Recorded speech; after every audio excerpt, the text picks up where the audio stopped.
want to thank you for attending our May Black Forest Long Range Recovery meeting. I am Commissioner Darryl Glenn. And just for the record, this will be the last long range planning update. The way the schedule is working is we are planning to have our after action report. We are targeting June 26th from 6 to 8 p.m. We're going to have that at Centennial Hall. The plan is to be able to brief the county's recovery effort and provide an after action report to the community on some of the lessons that we learned from the fire. So write down June 26th. It's a Thursday night from 6 to 8 p.m. at Centennial Hall, and we will do our best to widely publicize that. But this will be the last time we meet in this forum. I want to start off with, real quickly, to kind of go over our recovery reports. We will start off with our traditional citizen service report request. Has anything changed? No activity on Okay. One topic I know people are very interested in is from our regional building and development services numbers. Would you like to address that now? Sure. From a high-speed regional building standpoint, we've had, as of this evening, 198 new home permits issued.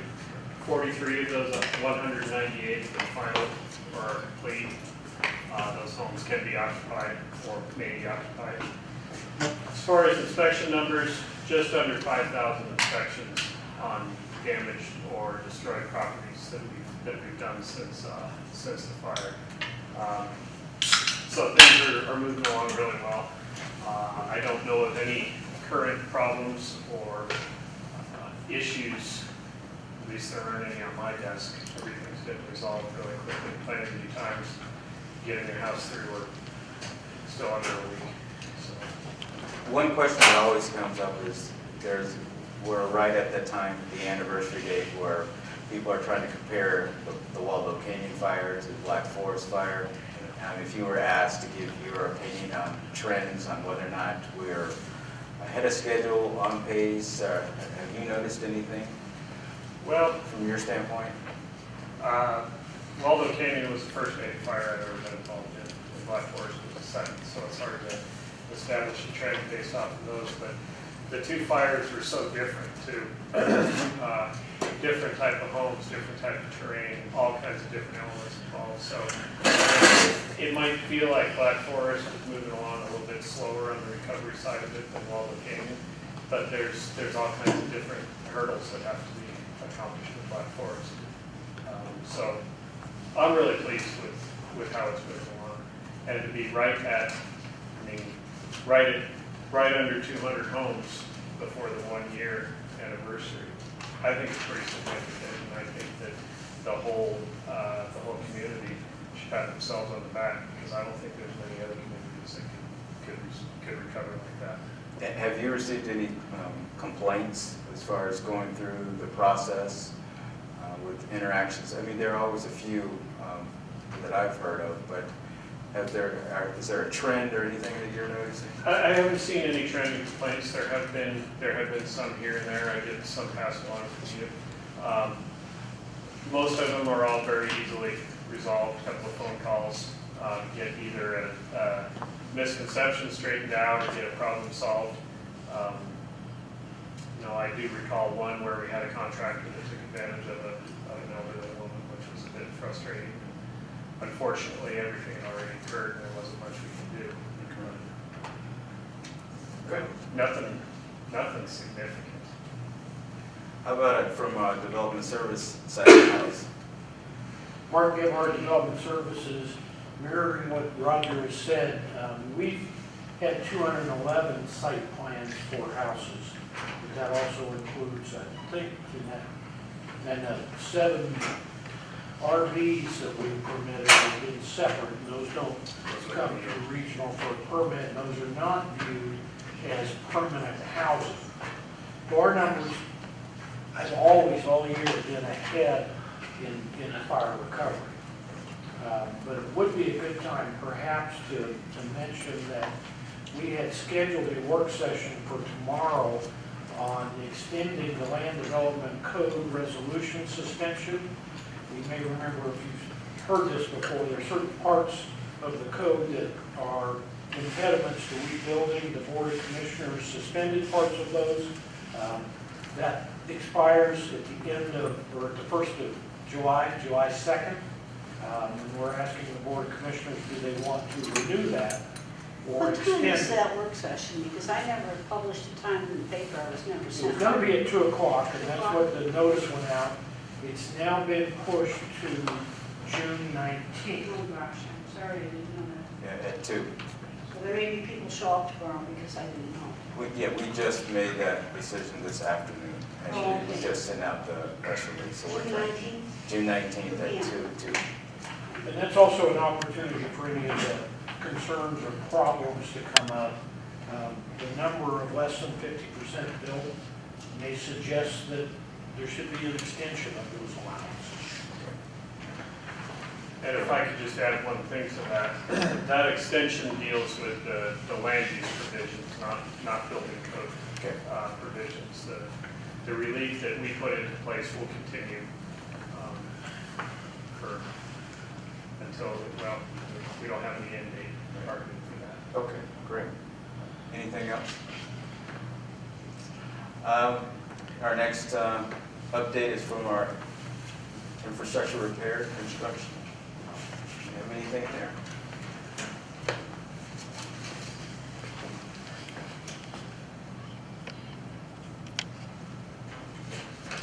I'm Max Kirschbaum with El Paso County Public Services Operations.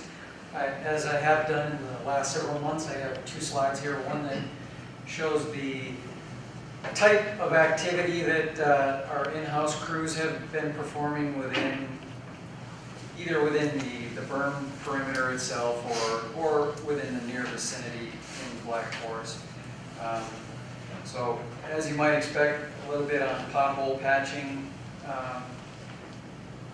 The main thing maybe off of this slide of note would be we have made a complete pass now through to do all of the sweeping that we usually do post-snow season.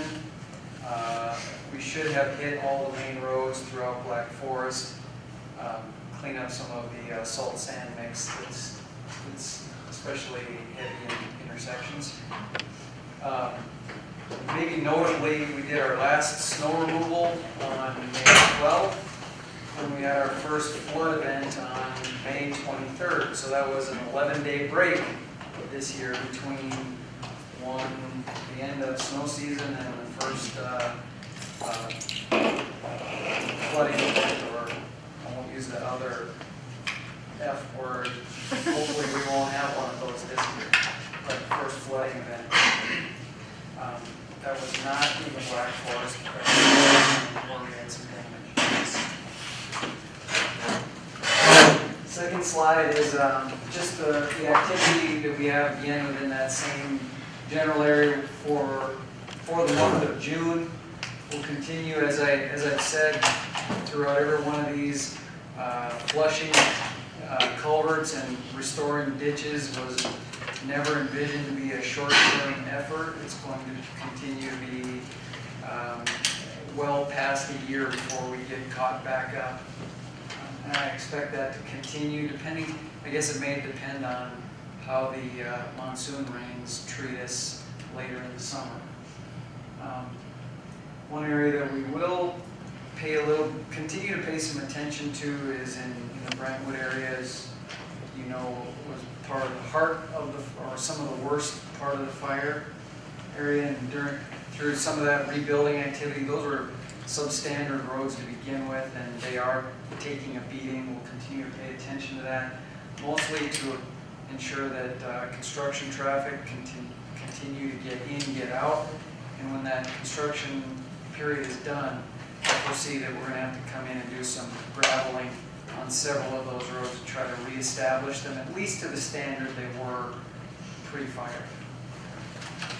That's all I have. Unless any questions.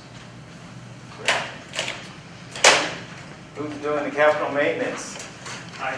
Get to be Andre today? Yes, Okay. since he's on vacation, so I'm filling in. John Clack, El Paso County Public Services Department. One project that is actually already kicked off, even though you may have not seen it, is the Chute Road culvert. We are replacing a 36-inch culvert with 5 concrete pipes. And the purpose of this is to increase the flow. It will also allow for maintenance and sediment removal. The new pipes will carry a 100-year pre-fire flow, which is about a 10-year post-fire flow. Survey, design, and construction management are all being handled by El Paso County. Construction will be done by Artie Monks. And Highway Department, the El Paso County Highway Department is also going to help with this project with some things like striping, some minor things. Construction cost is about $550,000. It's coming out of PRTA maintenance funds. And as I said, this project has already started. The contractor is mobilizing, bringing some materials on site and things of that nature. When you'll really see a change is beginning June 2nd at 5 a.m. And at that point, the road will be completely closed. And it will be closed through June 5th. And basically that depends on the weather, but we're going to push the contractor very hard to have the road back open on June 5th. Now at that point, it will not be paved, but we're going to have gravel or some type of material that you can drive on. And at that time, we'll have periodic closures of one lane, but we'll at least have one lane open as soon as we get the culverts in. So there'll be one lane or something until June 2nd, and then was it closed from Black Forest to Milam? I've got the next slide here, and maybe to back up a bit, maybe I wasn't quite clear. Up until June 2nd, it'll be open just like it is now, so there won't be any well, there shouldn't be any delays. June 2nd through June 5th, it will be completely closed, and there will be a detour. Okay.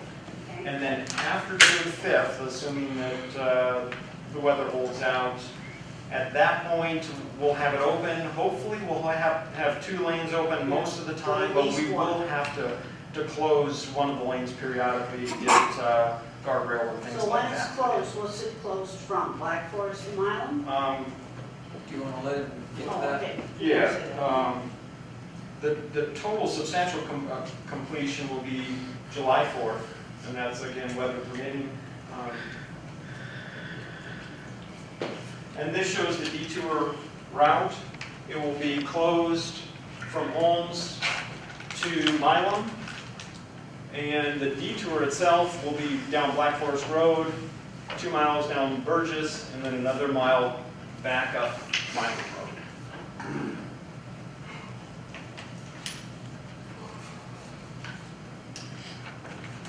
Are there any questions I can answer? Okay, good, thank you. All right, how about our parks update?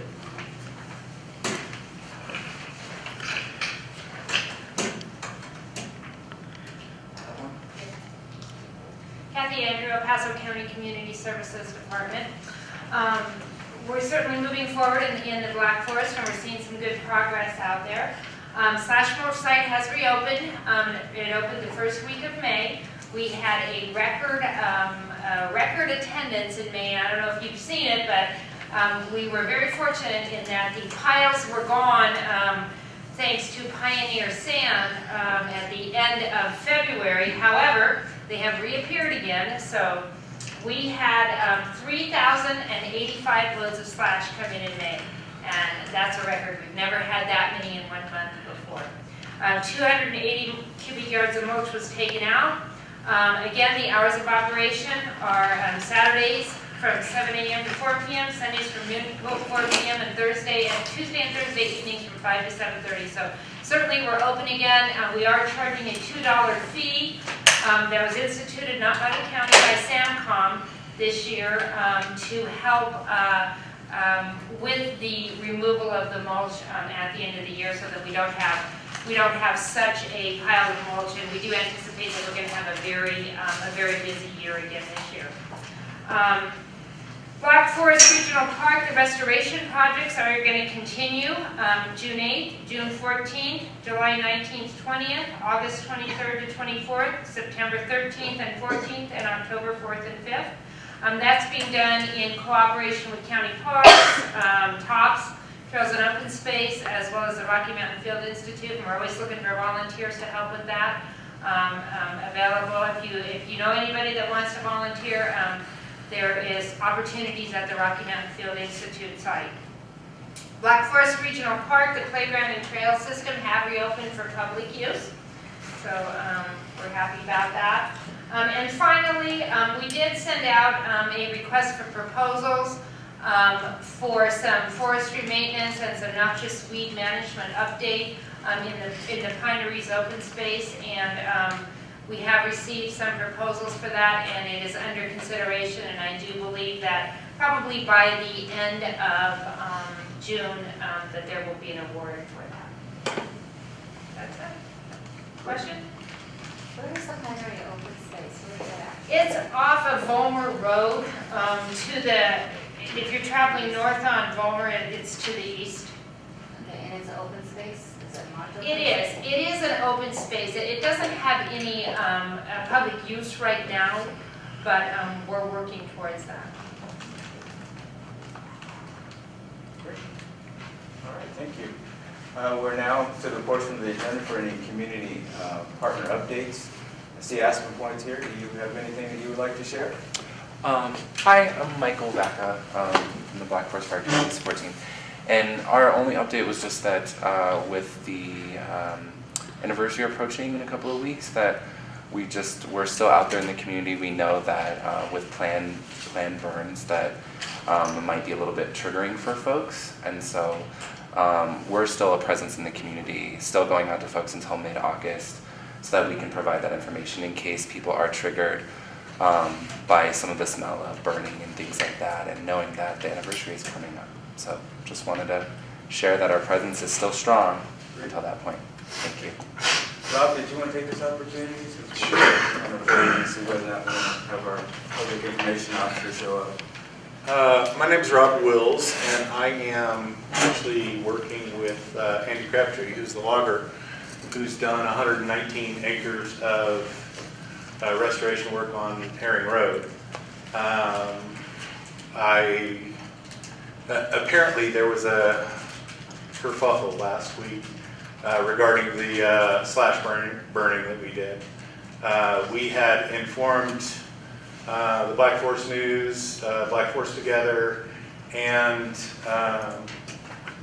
the various email groupings that we're aware of, that we were going to be burning, that there were going to be Forest Service certified firefighters on site, and that there should be no issues, and we have insurance to cover anything if there was.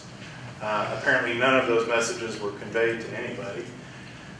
And there was a giant amount of consternation created in the midst of that. We burnt actually about 500,000 pounds of slash in 2 days. It normally would take us, if we trucked that out, that would have taken 2 weeks and cost the landowner about $20,000 to be able to do that. And so, economically wise, it literally would have tripled the price of treating her property to be able to truck it away. And so, we now have some better communication paths with Black Forest, with Darryl Glenn, and we're going to be working to be able to get some information out independently instead of depending on what we thought were resources to be able to get information out to folks. So, you know, if there was a question or a problem or concerns, we truly are sorry. But there's a greater risk, let me say it this way, there's a greater risk of the mastication and chip piles that are being created all over Black Forest catching on fire in a 102-degree day than there is on one of those controlled burns monitor controlled burns getting out of control and causing a fire in any place. So How many acres was that? we're actually working in that location on just shy of 50 acres. Just shy of 50. And so, you know, economically, the questions that it raises, if there's some limitation on slash burning or that kind of stuff, it literally would triple the price to be able to treat those acreages. We're at $1,800 an acre right now. It would have cost 3 times that to be able to get the property taken care of if we had to haul all of that wood away. So, thank you. Thank you very much. Do we have any other community partners that want to provide an update?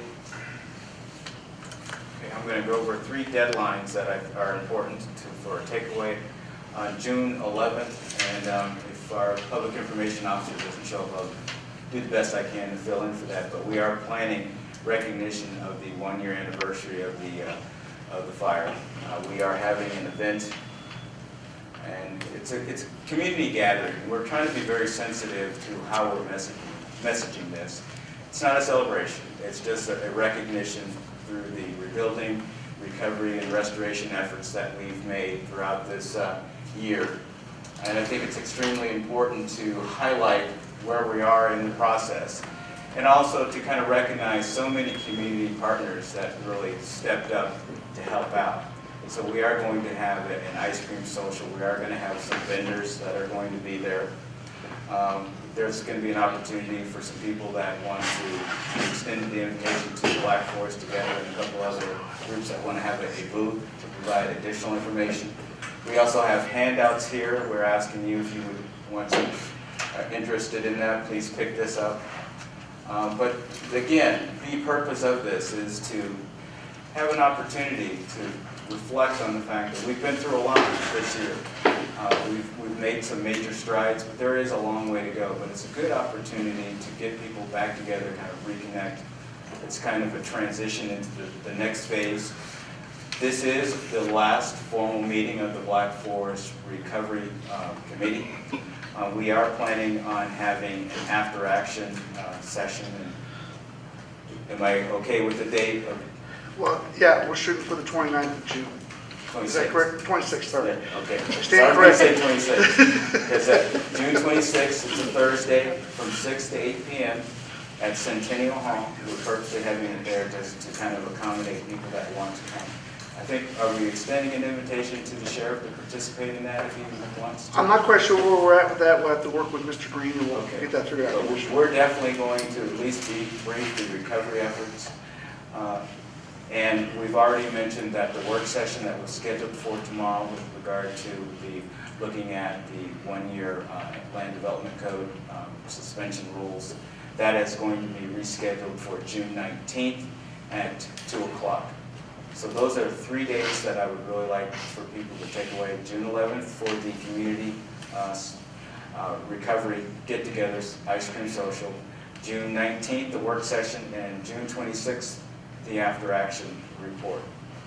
Do you have hours on the 11th? On the 11th, that is going to be 5:30 to 7:30 p.m. at Black Forest Regional Park. And the work session is at Centennial Hall at 2, and the after-action report presentation is at Centennial Hall from 6 to 8 p.m. What is that report actually entailing? Is it also with the fire, or is it the sheriff, or is it a combination? What actually is that report going to be? Right now, our focus is primarily on the recovery effort, what the county's role in that effort. We are currently extending an invitation if the sheriff would like to take an opportunity to brief from the fire standpoint some of the lessons learned. But we're really going to try to highlight some of the lessons that we learned throughout the recovery process. From the county partners. Yes. Tonight. With that, I want to open it up to any public comments that we have. My name is Katie DuBois. I'm the one that had the back burned out on our property, probably destroyed, I don't know, 20 to 30 acres. And I want to know, is that, since it wasn't the fire that was done by county employee Scott Campbell, is it my responsibility to absorb that loss? Or are there any funds or any way that I can get some assistance in that? Well, it's certainly one, I don't have an answer for you tonight, but I would love to get your information. We can follow up and ask that particular question. It does cross over when we start talking about fire tactics. It does fall into some of the area of the sheriff's responsibility, but I want to make sure that you have a point of contact, so if we can get your contact information, we can work to try to get you an answer. I appreciate it. Thank you. Any other questions? Go ahead. I was going to be disappointed if you didn't have a question or a statement. I got both.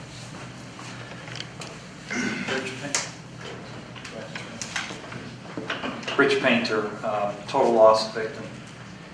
To your comments, I'm on everybody's list in this entire county. Yes, sir. And I didn't get a peep on it. Just a data point. I'm not complaining in that sense. I didn't I'm just have your- giving you a data point. We know each other. I Yes. did not have your email. No, I'm on everybody else's list. I know, but I sent out an email to 40 different people the morning of the fire, I understand. and nobody forwarded that email to anyone. And I understand, just to give you a data point, that's all. And this is a criticism about email. My circumstances prevent me from attending commissioner meetings. I used to years ago go to a lot of them. I was very active in the water code back in the days, but I can't go anymore. So in preparation for this meeting tomorrow, I sent a request to every commissioner on behalf of myself and my wife, asking to extend the, whatever they call that, easing of the relaxed rules. And my complaint is, not a soul responded in any way. Acknowledged that they got it, thank you for the input, or anything. So, for what it's Well, worth. we did get it, I can speak. We've had I some understand, but pressing issues. I understand, but here we have people who have an important interest in this. We are the victims of this. The county is asking for feedback on how well they're doing. We provide input and hear absolutely nothing. When we personalize this to a specific topic and send it to all the commissioners, I don't hear a word. So I think I deserve at least a response that says, yes, we got your input, we will consider it, thank you. Because I specifically put in it, I can't come to this meeting. So I think that's a valid criticism. I don't know, but when I come to meetings like this and I see so few people who are victims, I think there were 3 of us last time, Judy, myself, and another lady. And so one of the complaints I've continuously had is this interactive communications between the victims and everybody else. And this is just a perfect example of it. How many victims are here today? We got 3 again this time. So something doesn't work about this, and I think that's something we need to learn and figure out how to do better. Personally, I think having a meeting at Centennial Hall is the wrong place to have it. It's about as far away as you can get from the people who have been affected by this. It's hard for me to get there because it's hard to get my wife down in there with a wheelchair and stuff. Nonetheless, I'm saying what I feel here. We have not pulled a single permit for our property yet. Even the demolition is not done. So, as another data point, I don't know how other people stand, but when I heard 211, don't hold me to the number, Mark, was that 211? Our number of regionals of 198. And I don't know how many total lost homes there were, but I'll just say there were 500-ish involved. To me, that's less than half, and I have a tremendous uphill climb ahead of me. And so I think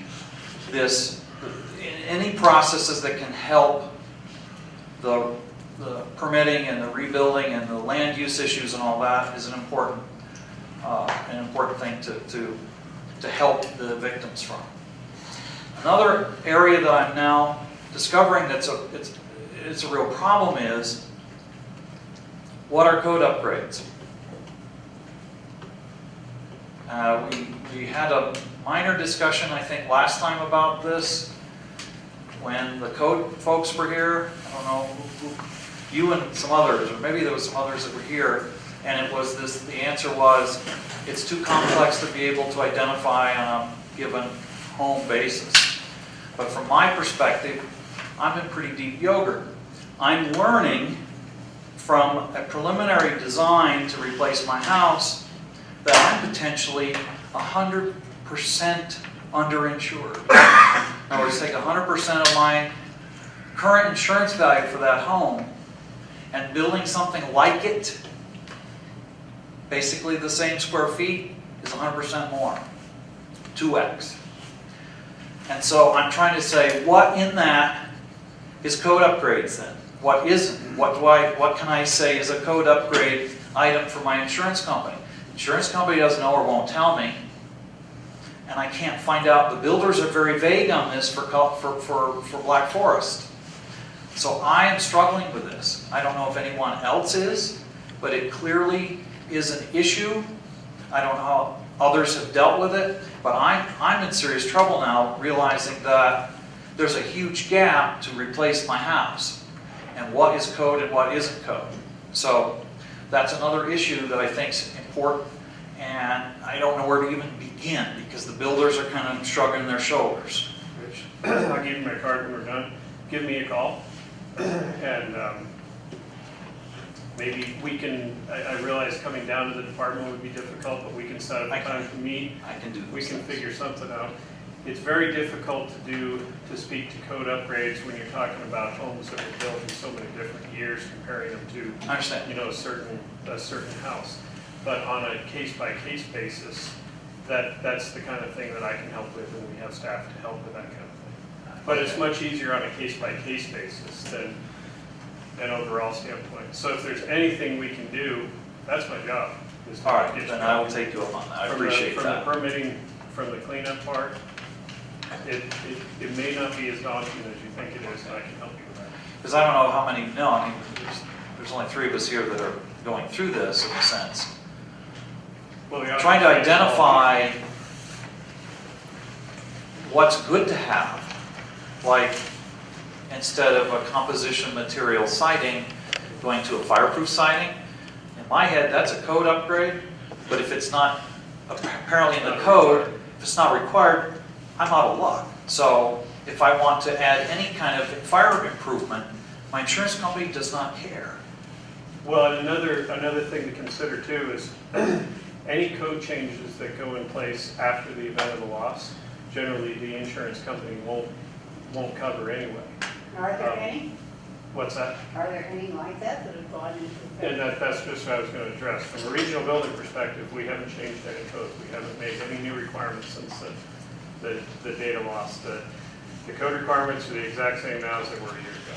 And in fact, we can work with you to help with some additional relief. So from my insurance company's standpoint, by the way, my insurance company is USAA, and everybody says they're great. I don't hold that opinion to that extent. And this is a comment here. I think if your insurance company is interested in continuing to insure you, you would think they would be interested in also helping improve the fireproofness of one's home. And if what I'm hearing is right, and when I said, okay, let's put stucco on and a steel roof, because my property is it was pretty clear the house burned from something coming down on and going through the roof, because the trees basically are not burned. So I think if I'm in that situation, and just to put on some simple things that are different to make it more fireproof, yet it's not a code upgrade, that makes my burden enormous to try and put a house back in that place, even like the old one, with just these minor differences. So I don't know how other people are faring, but my personal situation is not good now, and it's making my planning and trying to get something done even more difficult. I'm looking now in 2015 to get the house started, because the builders don't want to take on building to a new design when there's such a gap between the insurance and what the rebuild's going to be. So I may have a big battle just to even deal with the insurance company before I can turn on a builder. And that could be a year or 2 years. So I'm not in a good situation. I don't know how others are faring like this. But anyway, that's... You haven't given any examples at all of why a code change is increasing your rebuild of your house No, by I 100%. didn't say it. Well, you I didn't just say it said- correctly. Let me you say it said differently. because of the code changes, you got an increase of 100% to build your house.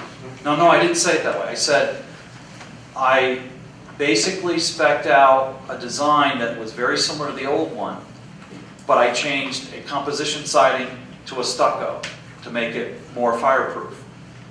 Now, if that isn't attributable to a code, I don't know what is. But if the code isn't there to support that, What does it do with the code? I understand that. But my point is that I now have to... You're upgrading your house and you're going to blame it on the county?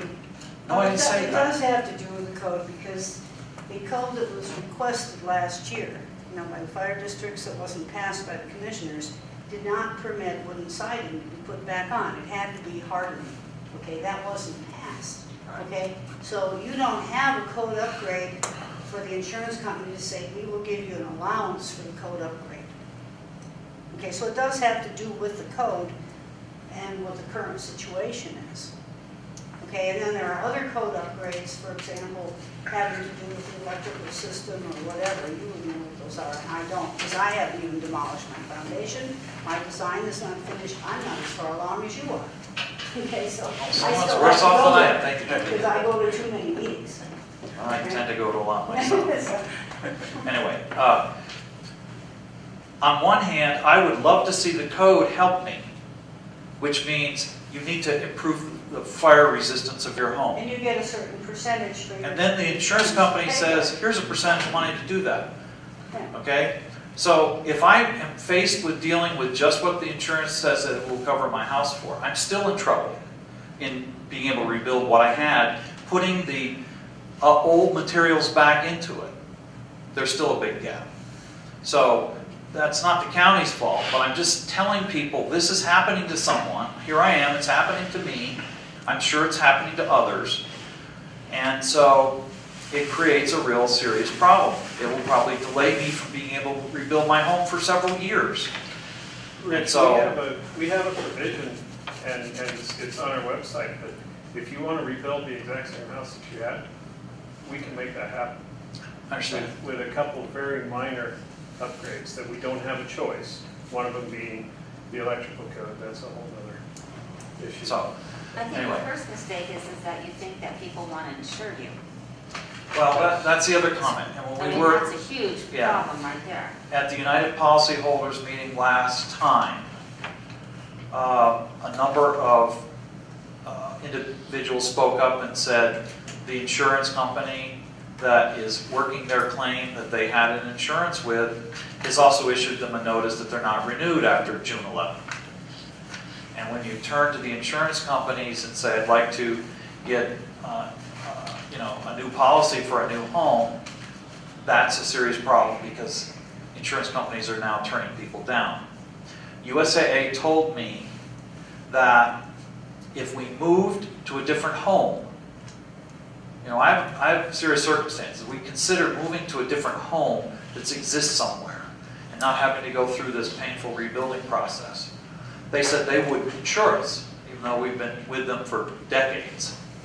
Okay?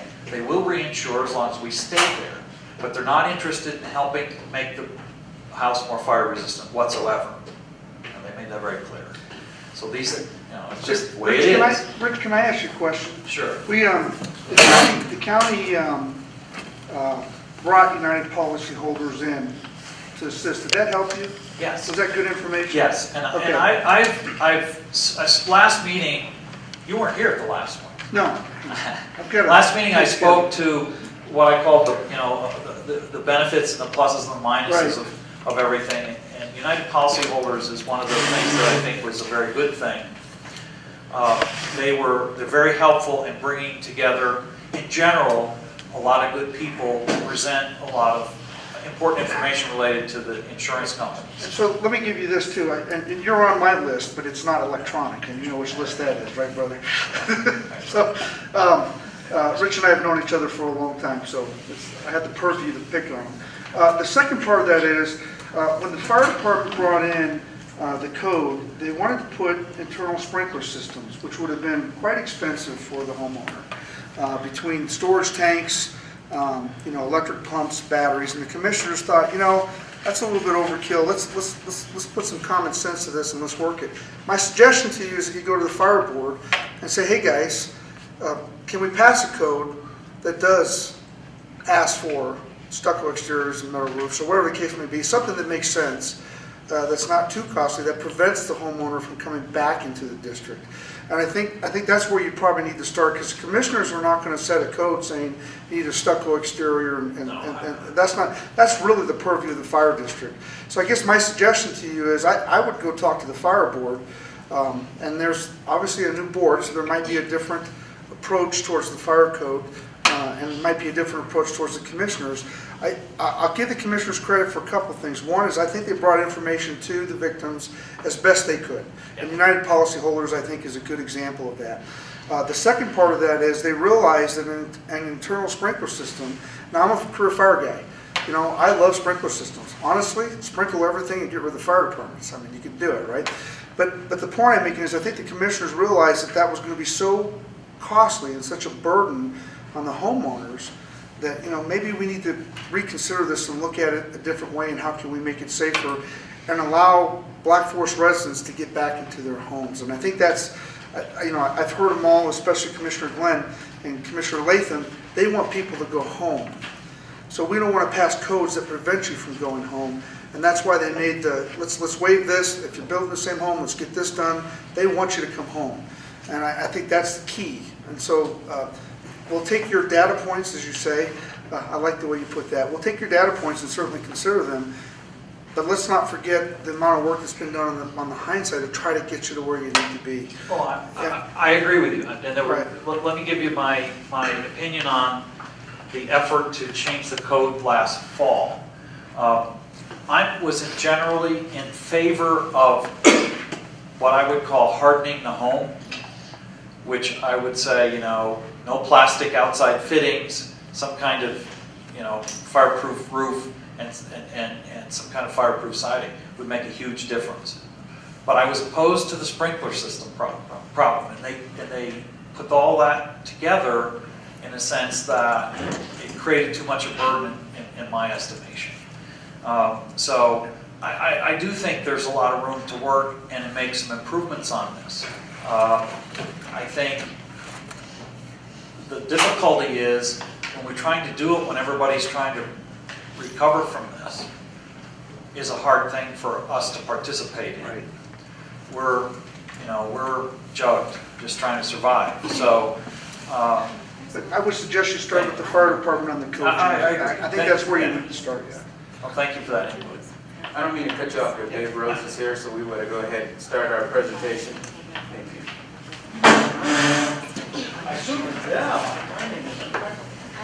Hey, let's get a lunch to take 10 pounds off.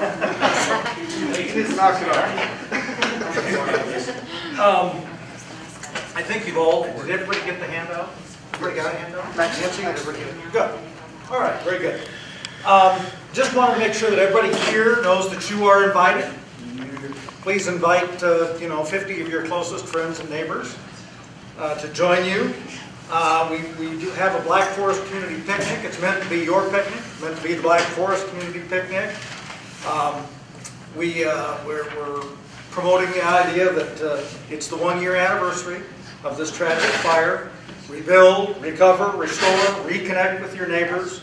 We'll mark that 1-year anniversary with a community picnic at Black Forest Regional Park. Talked with Commissioner Glenn when we were first talking about it. We thought, oh boy, we got parking problems. Are we going to be able to get back into Black Forest? But I think he felt very firmly, and certainly is right. That is the heart of the community. That is kind of the heart of the fire. That's the place that we want to be. So we're taking steps to make sure that you will have the ability to park along the road. We'll provide some shuttle bus service, you know, if you have to park a little ways away. We'll put some vans back and forth to get you down to the park. We're not cooking. Commissioner Lathan always wants to cook, but we're not cooking. We do have, FedEx has generously underwritten the cost of ice cream for 1,000 of us out there. And we will have some of our great vendor friends out there, including Firehouse Barbecue. We will have special Black Forest ice cream prepared for us. And we have a Black Forest band that'll be playing. Now, if you bring the kids out, county parks will be there with some activities in the park for the kids, so we'll make sure that they're entertained. If you want to take a short, easy hike, county parks will lead you up into the regional park there, so you get a chance to kind of see the mitigation work that's gone on and see the restoration work that has gone on. The playground's back in service at Black Forest Regional Park. The picnic facilities are in service. We'll have vendor trucks there, or you can bring your own picnic. Come early before Jim eats all the ice cream. But please take the invitation, pass it out. We hope we have a great turnout and just a really good community time out there. It's June 11th. It's the anniversary of the fire, and we'll do everything in our ability to. I know you're going to have to park alongside the road. We'll have a couple of deputies out there. We'll harass Max and his crew to put up the street signs so we can make sure we get proper notification to you. But I think it'll be a great event. It's a summer evening. I'm this close to promising good weather, but I better not. Promise a rainstorm. Great. Are there any questions for Dave Rose? Judy? I just have another announcement. Okay. Oh, you have another announcement? Yeah. All right. Thank you. All right. Thank you, Commissioner. Go ahead. I just wanted to put on the record that Black Forest Together is having a groundbreaking ceremony for the old log school park pavilion on June 11th. And there will be a community event connected with that during the afternoon of the same day. I think it's 2 to 4. Yeah, it's 2 to 4 o'clock, and they have a whole bunch of stuff planned too. So, it's sort of a looking forward to the newness in Black Forest and the recovery from the fire, and the continuation of the community effort to build this new park. Thank you. Any other questions? This is the open comment period, so if media has any questions, this is your opportunity, or if you want to wait until we break, we're very close to wrapping up, so. Sure, if I could ask a question. Sure. Judy, would you know, I found the siren, the famous siren in Black Forest. It took me a while, but I did find it near the feed store. Do you know who owns that? Would you know who owns that? Because I don't know. I don't know who owns it, I don't know when it was put up, but I've been told that the county emergency management has jurisdiction over it. The fire district does not have jurisdiction over its refurbishment, operation, et cetera, et cetera. Okay, But I don't really know who owns it. we'll have to find out because I can't determine an owner because the fire department said they don't own it either, so. Yeah, possibly Dorothy Munson or somebody like that, who's an older fire department member that's been here since the 50s or something, may know when it was installed. I don't know that. Okay, I appreciate it, thank you. Well, I'm going to recap the 3 dates before we adjourn. Again, June 11th is our ice cream social, 5:30 to 7:30 p.m. Want to make sure everybody attends that. It's going to be hopefully a great event. Our work session that was scheduled for tomorrow has been postponed until June 19th at 2 p.m. and that will be at Centennial Hall. And our after action presentation again is going to be June 26th as a Thursday evening from 6 to 8 p.m. at Centennial Hall. Seeing no other questions, we will adjourn. And media, if you have any questions, I know you specifically had some issues with our questions on regional building. They're here for you. Thank you very much.